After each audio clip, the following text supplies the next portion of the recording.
Hi, this is Mr. Holman, and we're here today to do a tutorial on how to create a website in Weebly and your blog page.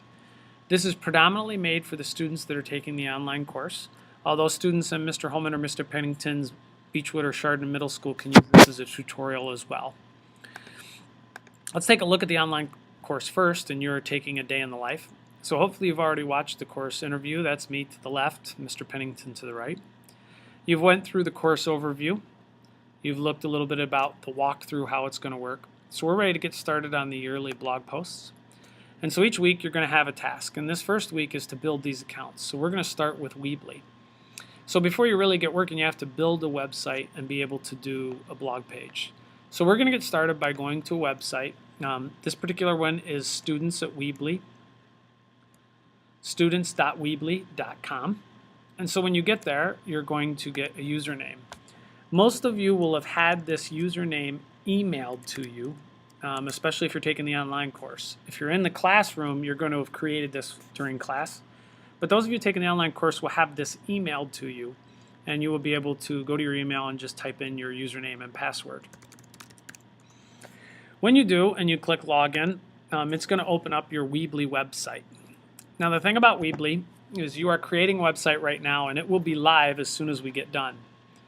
So for the choosing your website domain, you're going to go in and all of you are going to use the same basic thing. It's called Day in the Life and then your first name. So my name's Garth. So mine's Day in the Life Garth. If your first name is taken, you can use your area code at the end. That way you'll remember it. Or you can use your first name and last initial. But whenever it says available over here, you know you're good to go. So I don't even need the 330, it's available. So I'm going to continue. Here is a tutorial created by them. You can either watch this, and if you'd like to watch this when you're building, you can pause my tutorial, go watch this, and then finish up with my tutorial. Since I know what I'm going to do, I'm going to build my site. You might want to actually go through the planning, but we're going to build. So to get you started, Weebly is set up in what's called a drop and drag. So over here are the things you can drop, and you drag them over to where you want them. So your home page, you're going to be able to design the home page the way you want. I'm going to set mine up. I'm going to build. I'm going to use image and picture. Okay. And so I want to upload a picture, so I'm going to click. It says you can search images in Weebly, so you could search here, and it will pull up images. You can use images from a URL, but I typically use them from my computer. So I went out and found photos I want, and I use them. So in this case, I go to my desktop, and I have a bunch of photographs here. I believe this is a picture of my family and I. So I'm going to upload it, and you'll see it uploads here, and then the picture appears right here. Hopefully. That's not it, so now we'll see something. I can replace that image. I picked the wrong thing. Maybe I didn't take a screenshot today. Let's see if this is it. But that's okay. You can see that you can replace an image if you put the wrong thing up. So I had a QR code, but now I've uploaded hopefully the right image. And it looks like there it is. There's my family. So I'm just going to write something basic like hello and welcome to my online class, a day in the life. Now, once you've typed something, you can highlight that text, and by using these icons, you can make it bigger. And you can add some color if you want. You can always change the color by just clicking a different color. Green doesn't look good, so we'll go back to red. And I can also type for directions, and rubrics, see this link. Now once I do that, I want to make this a link, so I can highlight a piece of text and link it. Now I'm going to link it to Students for Tomorrow. So I click back on it. There's my class. I copy the address, and I paste it in. Now I've made that a link, and you'll see it changes colors. Your home page just has to be a basic welcome. You can make it with pictures of your family or pictures of whatever you want. They should be school appropriate. Kids in my classroom are going to do it about digital footprints, will probably be their homepage, but for the online class you can really do what you would like. You also can take a look at the designs. Designs give you different themes. So here it says change theme. And there are literally hundreds of themes you can choose from.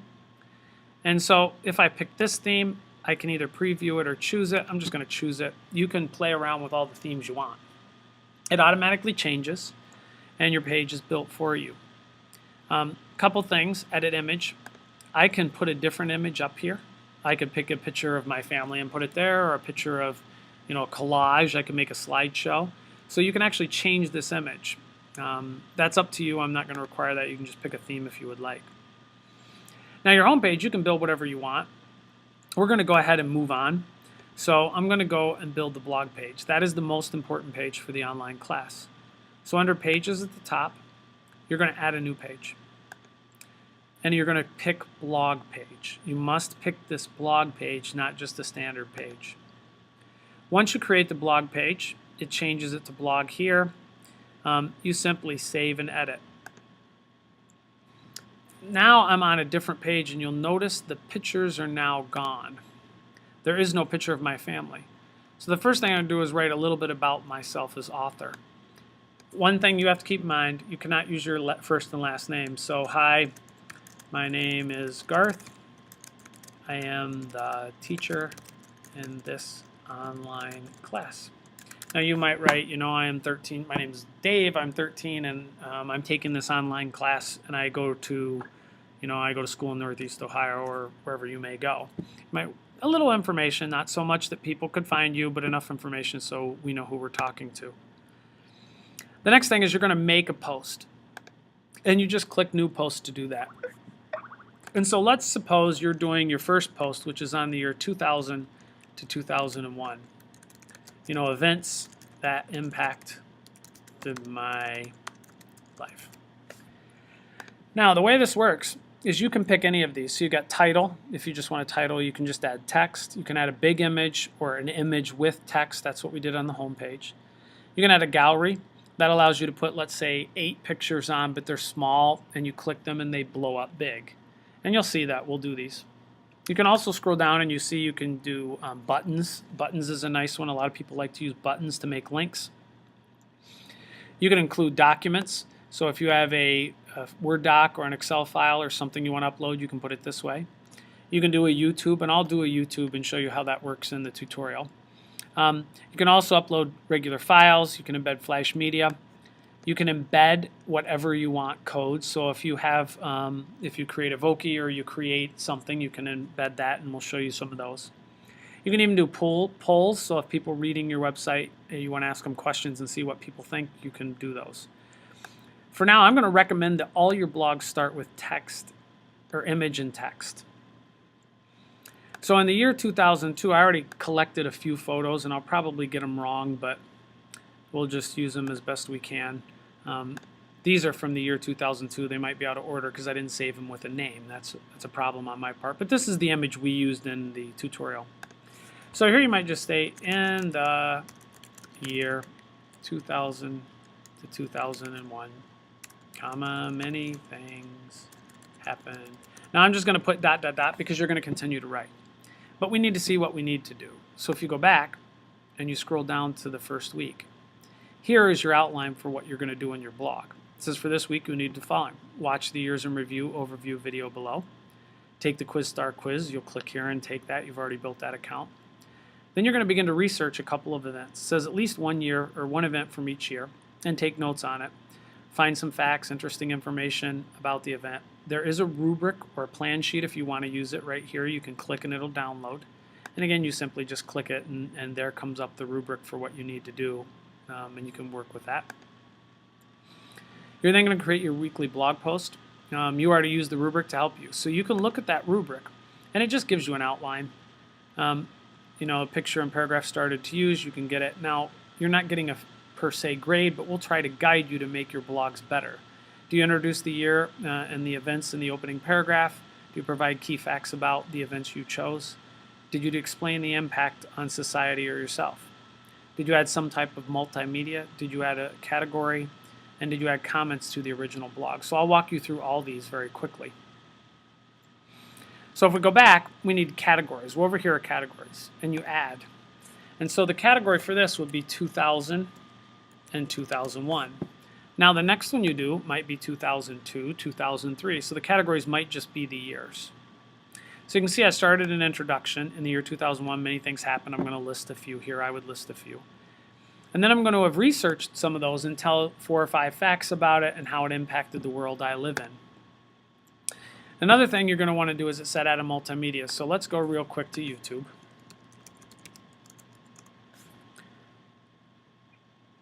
And I want to do, let's say, the 2000, I want to do the 2000 election.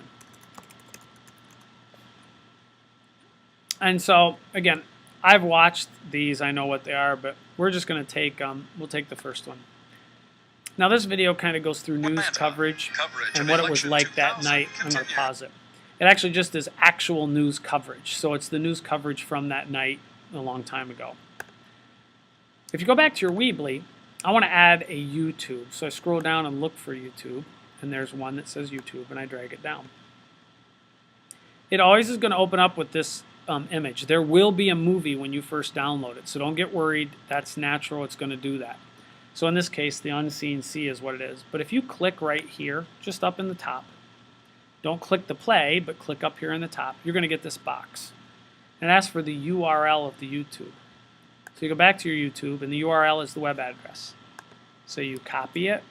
Again, I'm on a Mac, so I'm doing Command C. You can also do Edit Copy. And then you go back to your blog, and in this box, you can either go Edit, Paste, and it appears, or you could do Command V if you're on a Mac. And then the video didn't change until you click off. Now the video appears. So now you've put in a video. If we look back at the rubric, we have the paragraph and picture where we're getting ready to introduce. I didn't provide the key facts, but I'll go do that. I didn't explain how it impacted me. I did add multimedia, so I've got that added. And it would clearly relate to my blog post. So I've done that right. I've added categories. So the only thing I need to do is my key facts and really my impact. Now, once again, this is a tutorial, so I'm not going to write the whole thing, but I might write the event I chose, well, let's just say it's the 2000 election since that's the video. And now I'm going to write this in paragraph form, but I might write 3, or I might take 5 facts I know, and I might list them. Now I would do that in sentences, not bulleted points. I'm just trying to show you that you would add key facts. Okay? After your key facts, you then write a paragraph on how this impacted society. I'm going to put,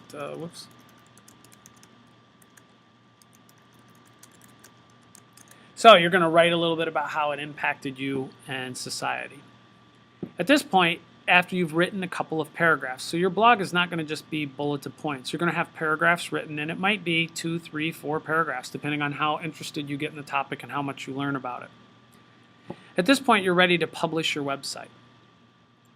So the way we do that is we go up here to the right publish first, and you click publish. And it says you're going to use this address, dayinthelife.weebly.com, and you say OK. When you click continue, you have to select a few things. This is educational, so you're making an educational website. And I'm the teacher, but of course you're going to probably pick, class project or school. And then I skip continue. When this box goes, see the blue link here? That is your live website. So when I click that, it opens up a brand new page called dayinthelife.weebly.com, and here is the website I just built live on the web. So from any computer in the world, you can gain access to this. I can click the link, and the link does take me to my class, so I know that that's working. I can click my blog, and my blog should open up, and we should see a picture of the, oh, it's not there. What did we do wrong? Well, this is the way Weebly works. You actually have to publish your website first before you can do anything else. And now you notice your blog's gone, but it's not really, it's in the drafts. So you click the word drafts, and you click on impacts, and there's my work, and now you publish it live. You have to publish the website first, then come back in, open the draft, and publish this live. Once you do it, you click Day in the Life Weebly, it's opened again, there's my stuff, it works. Now I click blog, and there is my blog, and my YouTube video plays directly in my blog. Coverage of election 2000.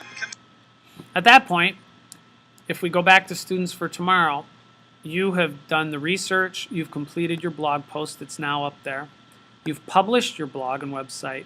So once you've completed that, you click on the comment button at the top of this post and answer the following question. In the year 2000, what event most interested you? How did it do it? Provide a link if possible. So you can actually go to the bottom too, or you can go to the top of the post here. But either way, when you click it, it opens up and it says, this is a test post to show you it works, so I'm going to do the same thing. This is Mr. H, and I'm, again, just testing it. I found the 2000 election to be the most important event. Boy, I got that bad. And then I'm going to explain why and how impact. Now, once I've done that, if I scroll down, I post my comments, I submit. And at that point, if you look back at your DA, you've done that. At some point, you are to come back and read other kids' comments and try to comment to at least 2 of them. So if we take a look back at the website again, and I have to reload it to get the comment I left to show up.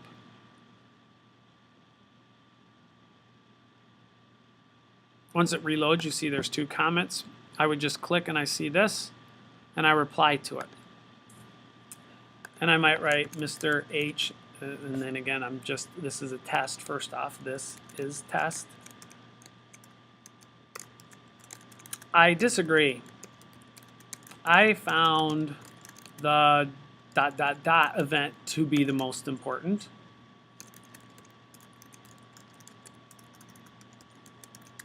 And here is why. And then you would explain your rationale and you would post. And what you're going to see is once this loads, you will see that then it will show that you are leaving a comment to that person, so you can see that you're responding back to somebody else. If you look at it, at that point you're ready to move on. Once you've done your 2 comments, you move on to the year 2003, 2004, and your Weebly blog will then move on to the next year. And that's kind of how your blog works. If you have questions, don't forget about office hours at meetings.io, and we will have that link available. You can always click in if you're having trouble doing this, and we can screen share. You can also ask or email specific questions, and we'll walk you through the process. But hopefully this is enough to get your website started. And when you look again, you've created a blog that's live on the web within 15-20 minutes. And again, you can always edit it and change it. I guess I should probably do that real quick. If I then I edit my post, and I write Florida is the key. And I might talk about Bush versus Gore and what was going on there, but that might be a fact. As soon as I add this, and now I publish changes, when you go back to your live website, and I look at my blog, you will notice that now that appears. So you can go back and edit multiple times your website and make it say what you really want it to say. So I hope that gives you a brief interview or overview of how to build your website in Weebly. Again, this tutorial gets you started. There will be other tutorials that go more in depth on, let's say, embedding code, how you might do that as we get closer to the end of the online class. So again, if you have any questions, either contact us through Meetings.io on the nights we're available, or we will see you later. I guess I should really, very quickly for you, when you're finished with this and you've published, you can actually just exit out. And I'm going to exit out of all kinds of stuff. And then I'm going to go back real quick to Weebly, and we're going to start again. You ready? So if I go to students.weebly.com, I was still logged in, so I just click my site. It's going to open up, and I can begin to edit or add a new blog page. So now I'm in, I can edit. I can go to my blog. It's now week 2, so I do a new post, and I title it, week 2. And then I put more of a title. And I'm just going to publish live so we can see it. and then you go ahead and do your work, and then there you go out on the web. You've created your second blog post and you're ready to roll. So I hope that gets you started. If you have any questions, you can email or see us on Meetings.io. Have a good day.